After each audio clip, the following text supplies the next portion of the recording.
আসসালামু আলাইকুম। আজকে এই টুকুনি ফুলটা সেলাই করব আর আপনাদের সাথে শেয়ার করব। প্রথমে আমি হিজাবের 2টা পিন কাপড়ের 2 পাশে সেট করে নিলাম।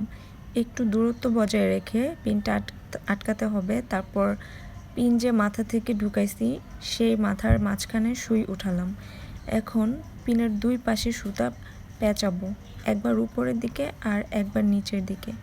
এমন করে 7 থেকে 8টা প্যাঁচ দিয়ে নিলাম। এখন পেঁচানো সুতাগুলো সুন্দর করে চেপে একসাথে করে নিলাম। তারপর পেঁচানো সুতার মাঝখানে সেলাই করে আটকে নিব। সুন্দর করে 2 থেকে 3টা সেলাই দিব যাতে সুন্দরভাবে আটকে যায়। তারপর 2টা প্লেন স্টিচ দিয়ে আমি ফিতার মতো করে নিব যাতে দেখতে খুবই সুন্দর লাগে।